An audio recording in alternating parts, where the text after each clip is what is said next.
All right, how we doing? So we're back on the front line with Sexy Boy. I don't know why it's coming up, which is absolutely random. I think there must have been some instrumental thing I had in the algorithm. It's coming up with old WWE music. So yeah, we're back on the YouTube algos, and we're gonna do more of this guy here, psych hacks.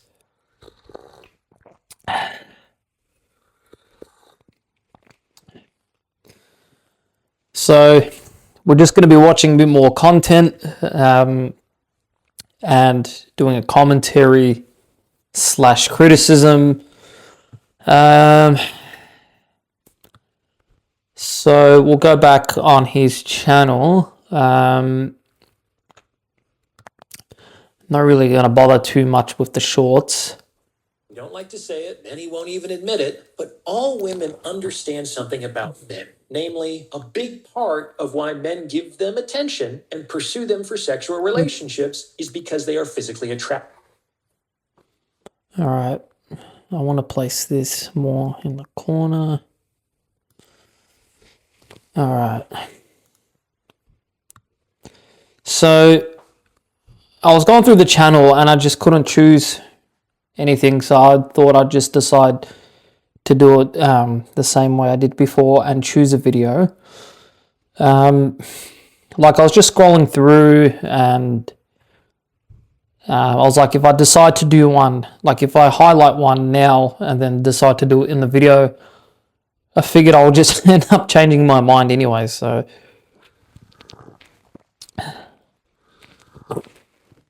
we'll choose one and we'll go from there. All right.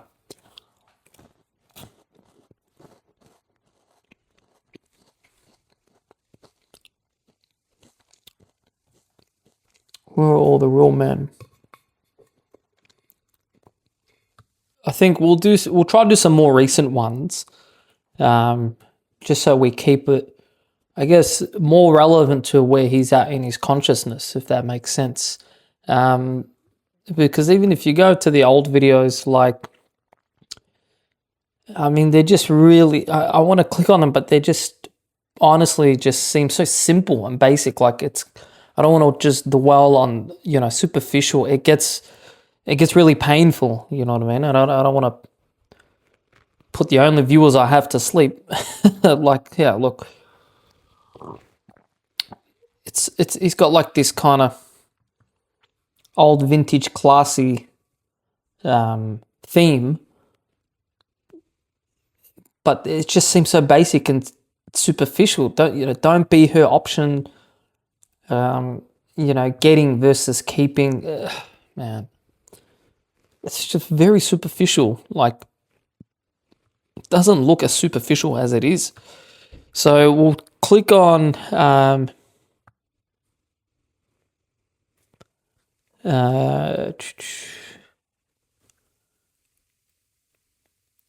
women use men.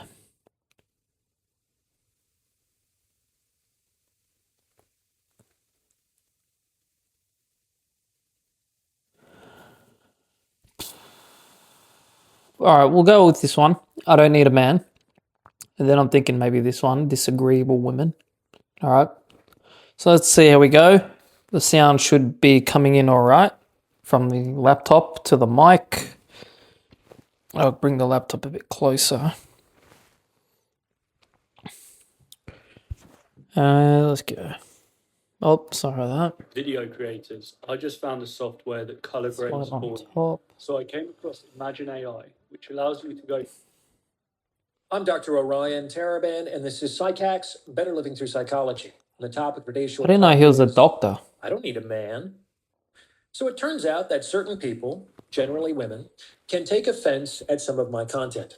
And one of the things that perennially seems to get under a lot of people's skin is my use of numbers to describe women's physical attractiveness. Apparently, this is objectifying, misogynistic, abusive, etc. And it's actually none of these things. and it's fairly easy to demonstrate. All right, I just want to start off by saying this. Like, come on, bro, just own it, man. You're a masculine dude. It's all right. Women do it to men way more than men do it to women, in my opinion, right? Objectification. So just say you're objectifying, right? I rate girls and women by numbers every single day. Like, man, see, this is denial, guys. You know what I mean? To the 5 or 6 of you watching. This is denial. Just own it, bro. You're objectifying. Oh, yeah, what did you think of her? She's like a 7. You're objectifying. You know what I mean? Like, this is the disagreeableness, by the way. Anyway, we barely got started. Why. In the first place, women can and do evaluate men in the same way. I mean, that's what evaluate means. It means to assign a value to. The only difference is that women typically don't use concrete numbers. They use abstract quantities. The thought process behind phrases like, he's not good enough, you could do better, or he's an upgrade, all require women to perceive hierarchies of value in men to have any meaning whatsoever. So we can't get away from it. And a behavior that is common to both genders, but is only a problem when one gender does it, probably shouldn't be labeled as sexism. That would be kind of like arguing that only white people can be racist or something ridiculous like that. In any case, as I explain in chapter 1 of my book, the evaluation mechanism is baked in to human neuropsychology, just like logic. We need it to survive. And Sorry, let me just... because it literally lets us know what we should approach. To human like that gender does it, probably shouldn't be labeled as sexism. That would be kind of like arguing that only white people can be racist or something ridiculous like that. In any case, as I explain in chapter 1 of my book, the evaluation mechanism is baked in to human neuropsychology, just like logic. We need it to survive. And because it literally lets us know what we should approach and what we should avoid with respect to achieving our self-relevant goals. Why can't he just say it's built into our subconscious? I mean, neuropsychological isn't really a... I mean, there's neurophysiology... Physiology... Sorry about that, I can't say it, but you know, neurophysiology, right? That's more scientific. I haven't really heard of neuropsychology. But why can't you just say it's just built in our subconscious? We subconsciously evaluate, you know, our mating partners. It's built in our nature. It's just built in our human nature, bro. It's just our nature. It's just a much more honest, simpler way of saying it, I reckon. Without the valuation mechanism, everything would kind of be equally good and equally bad, which would make it extremely difficult to navigate through life. Like, we couldn't even rely on emotional reactions, as our emotions generally contain approach avoid behavior stimuli that are rooted in the evaluation mechanism. It would just be instinct or machine learning. Ranking women is also completely grounded in the empirical literature. Like, almost by definition, how do you think any study that researches physical attractiveness measures physical attractiveness? Oh yeah, Likert scales, often on a scale of 1 to 10. Like, that's how researchers know who's attractive and who's not. And it turns out women are differentially attractive to men. And the strange belief that possessed the popular imagination that all women are equally beautiful, irrespective of their physical attributes, only survived from like the ascent of wokeness in 2015 to the creation of Ozempic in 2025, which, granted, is still a long time to be deprived of sanity. He's touching on really triggering, controversial topics with women. You know what I mean? He's almost rage baiting women. You know what I mean? And then he jumps back into the topic of the video. In any case, using a numerical scale to evaluate female attractiveness is an empirically supported methodology. Wow. But my fundamental point for this episode is that women are just as guilty of objectifying men than men are of objectifying women. In fact, women might be more guilty as their objectification is much more prevalent and hidden in plain sight. And the most... He just admitted that he was kind of objectifying. He's like, well, women are doing it as well, and they're doing it more. But I see at the start, he's like, you know, it's not actually objectification, it's built in our nature, but women are objectifying more. You know what I mean? So remember, you know, he's a little psych hack, all right, Mr. Taraban? You want a psych hack? Every single accusation of a sociopath or narcissistic personality disorder or a sociopathic personality. Narcissistic being a passive dependent or a passive ambivalent or an active ambivalent, manipulative personality. Every accusation is an unconscious confession. Okay? Now, I don't know if you've seen this kind of psych hack probably pop up on TikTok, some influencer saying it on some reel. They've heard it from an actual psychologist. This trend's going to get around and you're going to see girls saying it all over Instagram. That's a psych hack, all right? Look at how unconscious he is, man. He's so unconscious. He's a lot more unconscious than I thought, honestly, man. Honestly. Like, just watching the videos, like, live. You know what I mean? And I'm just like, wow. Is everyone kind of picking up? I mean, I'm not doing some psycho analysis, like, reaction. It's not like a psychological reaction. I'm just saying, I'm just pointing it out, honestly. Like, you should be able to pick it up, how unconscious he is.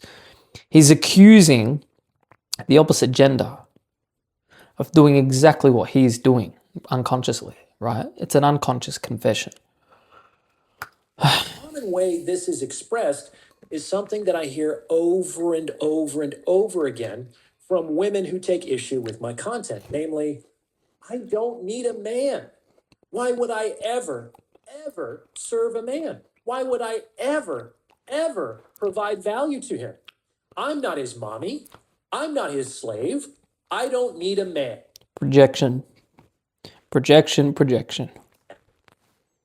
And because you've probably heard this yourself, you can help me with this next part.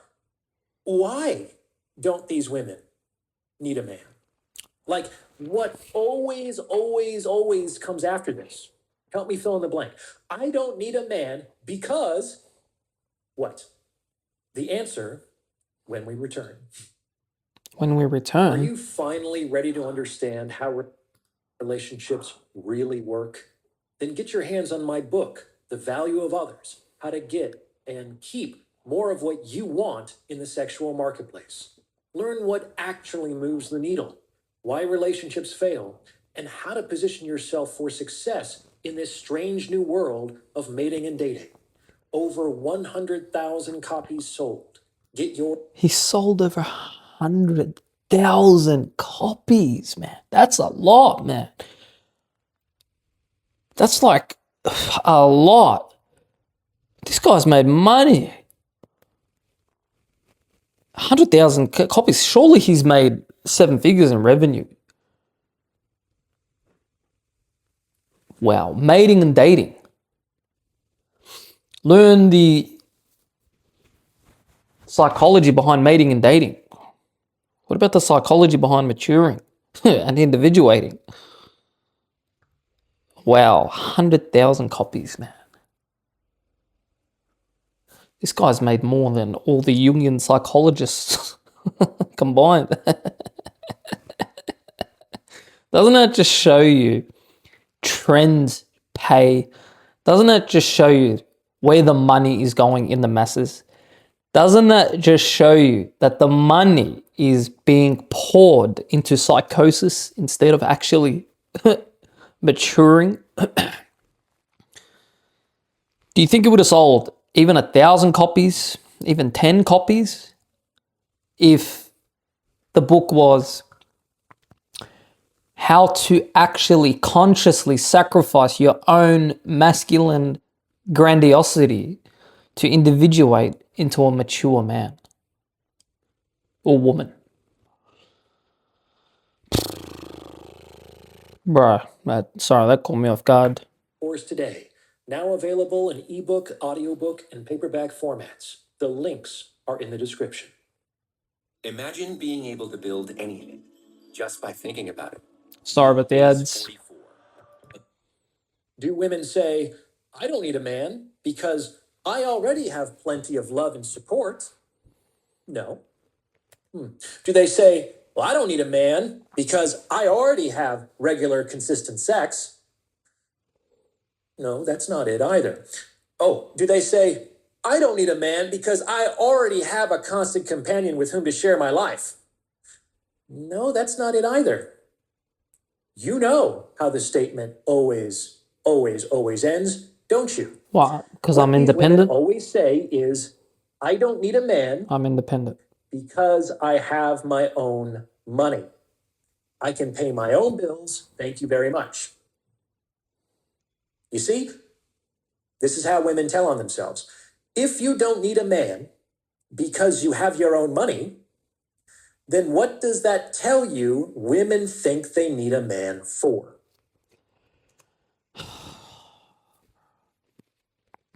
Can't believe it. Honestly, guys, I'm sorry, man. Like, I'm sorry, honestly. I didn't think it was this superficial, man. Like, I thought it was a lot, well, not a lot deeper, but I thought it was deeper than this, man. I mean, how old is he? This guy looks 40. Yep. That's the look on my face right now, man. Disappointment. How does that tell you what women think about men, right? When they're saying, I don't need a man, I got my own money. What does that tell you about immature, narcissistic women, materialistic women? I get it. It's the majority of women these days. True. I genuinely believe 90% of men and women have not received proper initiation into adulthood, okay? True. I mean, so I guess that's what he's making his content about.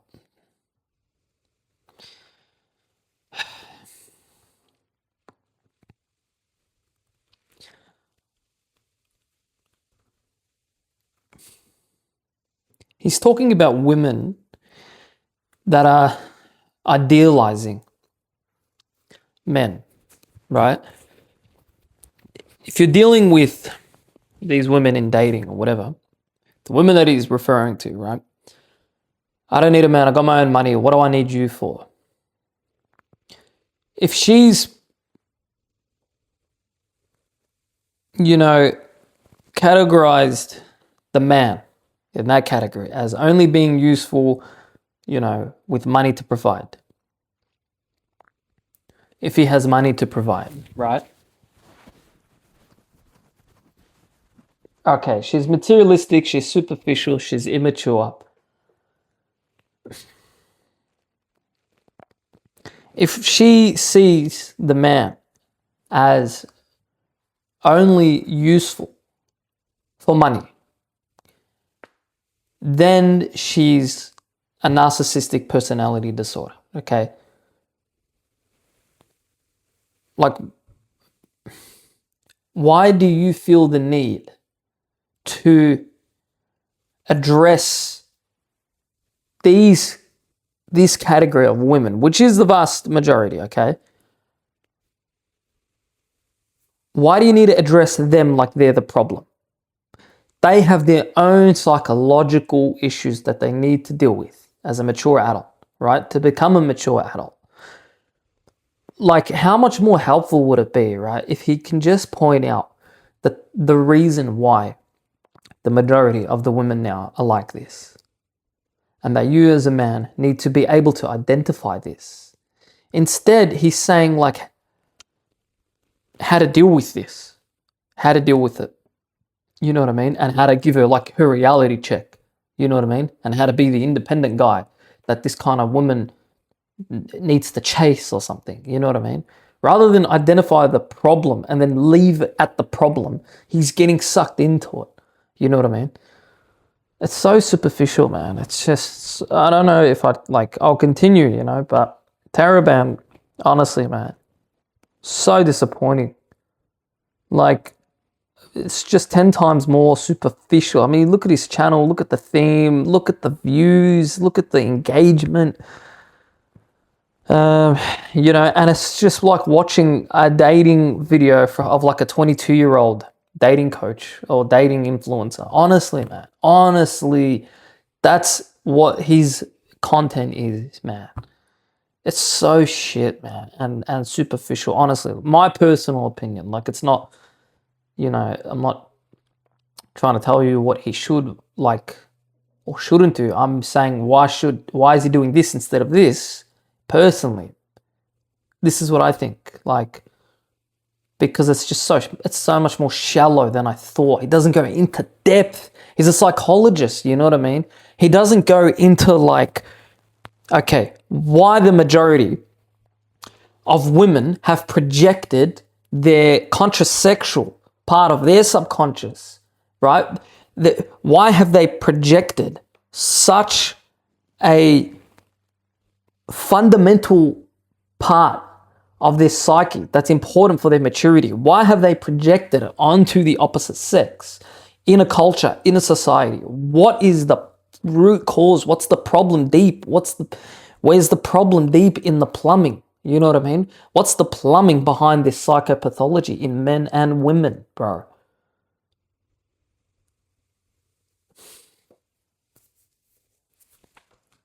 Like, who's commenting, you know? Like, the goal of feminism is to remove all constraints of female sexuality while maximally restricting male sexuality. Like, the goal of feminism is to remove all constraints from female sexuality with maximally restricting male.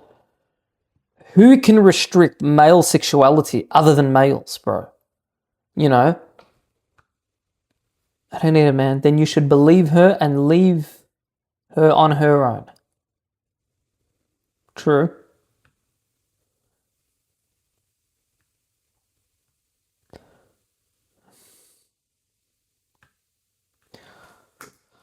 I mean, these are their own words here. If you don't need a man because you can pay your own bills, the implication is that if you couldn't, then you would need one. And in this way, men are objectified as financially exploitable resources.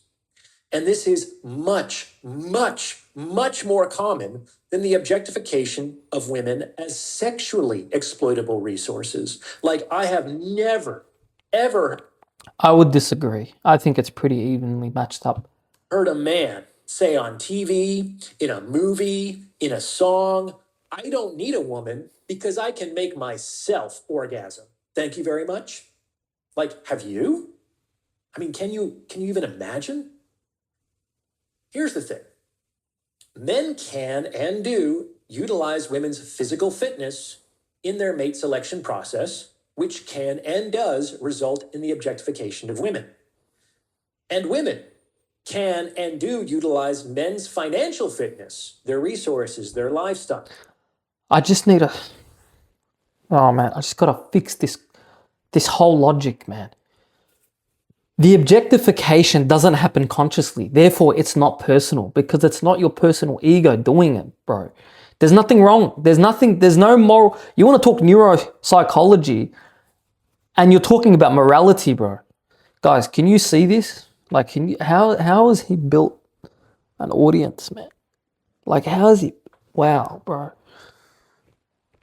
Like, this is nothing against him personally, honestly, but it just shows me, like, because now that I'm down, now I'm, all right, we're in the trenches, right? This is called the trenches. Now that I'm in the trenches and I'm seeing the shit, man, I'm like, I could I had some kind of gauge, right? Some kind of gauge, but then now when I jumped in the trench, I'm like knee deep. I'm like, oh, shit. Look at the logic. He's so terrified of objectifying and admitting he's objectifying. The objectification happens in the exact same process of mate selection, of categorizing. It's the same mechanism in your brain that's racist. If you're a racist, you cannot be consciously racist, bro. Like this, I'll just use the racism as an example, right? Because that's an objectification, okay? You can't consciously, racist people don't know they're racist. So I'll give you an example. Like a racist person has unconsciously categorized, okay, objectified, right? A culture or a specific people. So they will unconsciously live their life and behave in a way that kind of avoids interacting with these people or avoids being friendly with this kind of person, right? Like if you see, like, to the personal ego, it's the logical thing to do. If a racist person sees a kind of person that that they've objectified and that they've racially discriminated against, walking towards them on the street and they cross the street to avoid them, you know what I mean? And let's say they're with friends that are not racist, right? And they ask like, oh yeah, why did you cross the street? The person will say, oh, I think it was just the right thing to do. Or they'll just ask, the racist person will be like, oh, what do you mean? Like, did you see that guy coming? And the friends would be like, I mean, this could happen every day, day-to-day life. Like if you're at work, you know what I mean? And, that your friends ask you, or you ask a friend, and you say, oh, why aren't you sitting down at that table? Like that person's alone. And they're like, oh, what do you mean? They don't see the reason for your question because you're questioning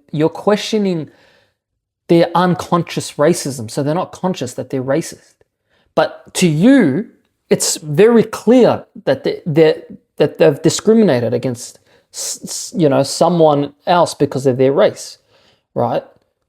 It's clear to the person that's not racist, right? Because they're conscious to it. So they can see what's going on.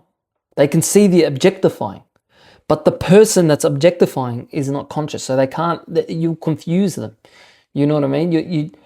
They're just like, why? What do you mean? Of course I can't sit there with these people. No. Oh, why? Oh, no, I'm not racist. It's just that, they do these kind of things that I don't, you can't convince them that they're not racist. It's not, the whole point is, you know what I mean? If you bear with me and you understand that he's talking about trying to, live with the fact that you're objectifying.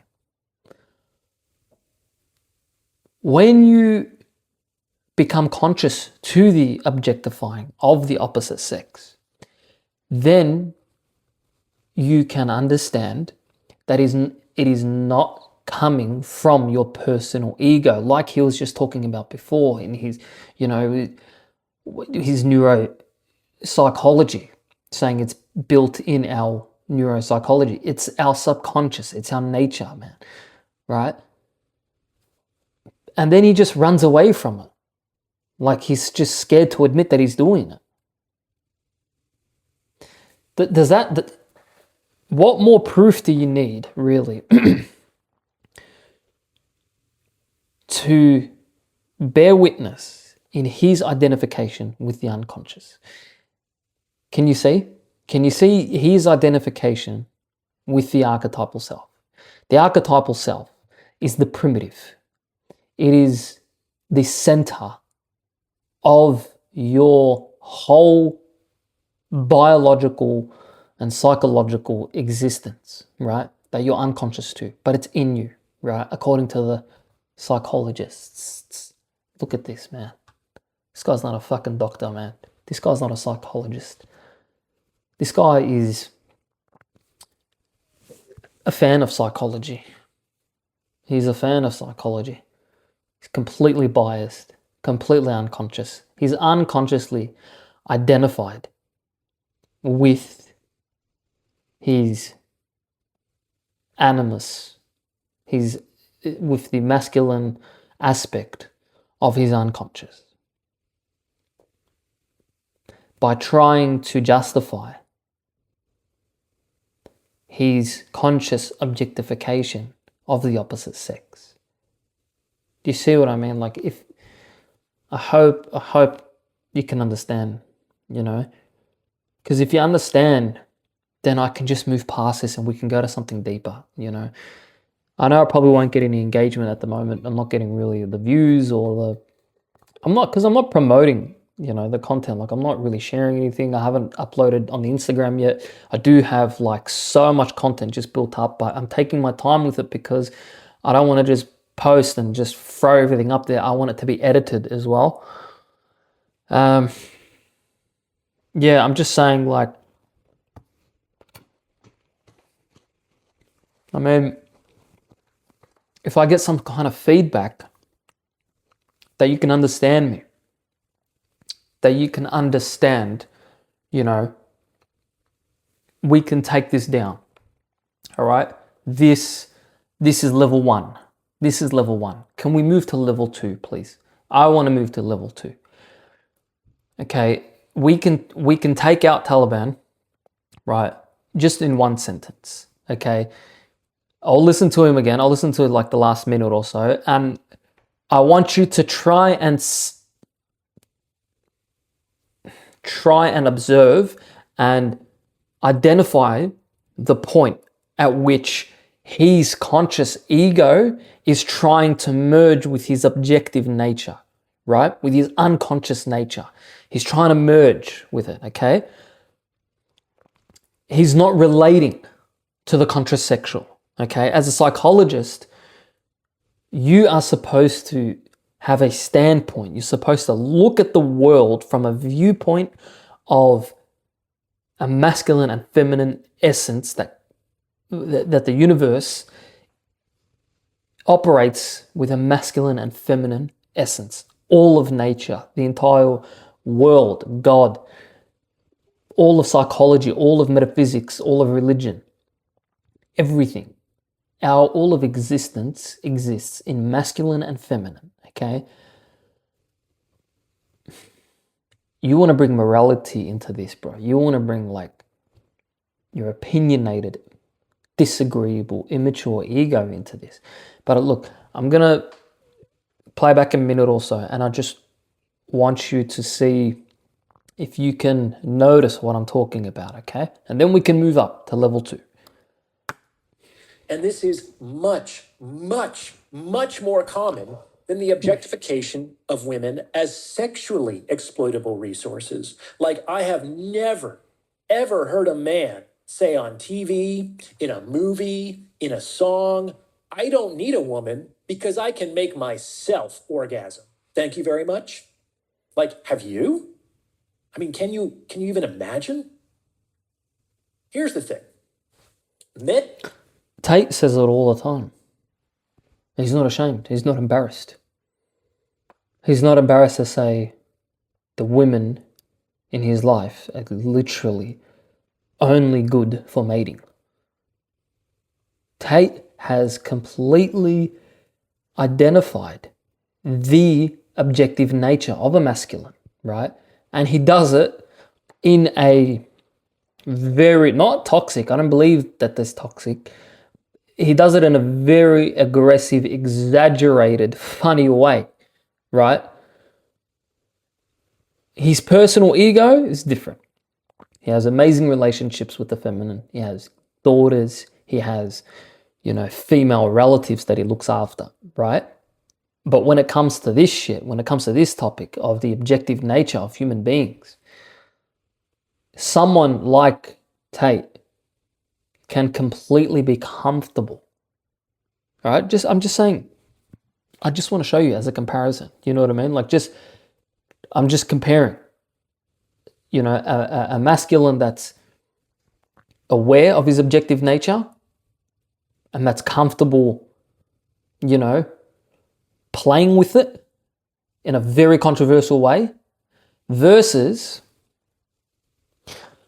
a false masculine that is aware of his masculine nature but is denying it. This is false virtue. This is manipulative. It's immature. It's honestly borderline. Anyway. Men can and do utilize women's physical fitness in their mate selection process, Yep. which can and does result in the objectification of women. And women can and do utilize men's financial fitness, their resources, their lifestyle, in their mate selection process, which can and does result in the objectification of men. And you know what? It's just their ability to provide. It's not about money and lifestyle. It's their ability just to provide. Come on, be honest, bro. Every sentence, there's a lie in every sentence.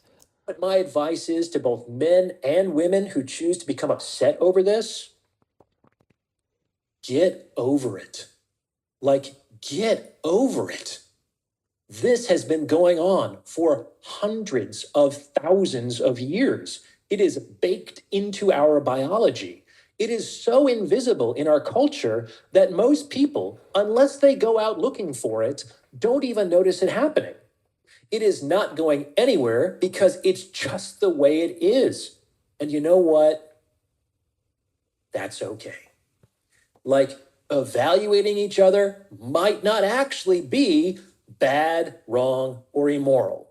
Those are all judgments that people choose to place on top of reality, and that's not actually something that they have to do.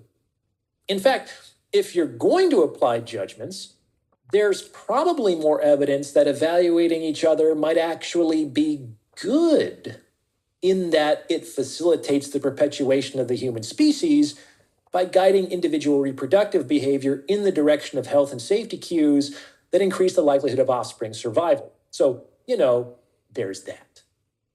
In any case, that's what I got for you today. Any woman who doesn't need a man because she has money inadvertently reveals that she believes that that is what men are good for. Otherwise, the existence of her assets would be entirely irrelevant. So why is that bad? You admitted that it's not about morals, all right? Which is good. He admitted it's not there's no morality to our objective nature, okay? But why can't you just be honest and say it's women objectifying men based on their ability to provide? It's not about money. It's about independence. Can you see the biasness? There's just so much biasness to the masculine. You know what I mean? There's so much bias. By him being so obviously biased to the masculine, he's splitting off the feminine and trying to disidentify with it, right? But in that attempt, he's idealizing. Remember I said in the countertransference to the feminine.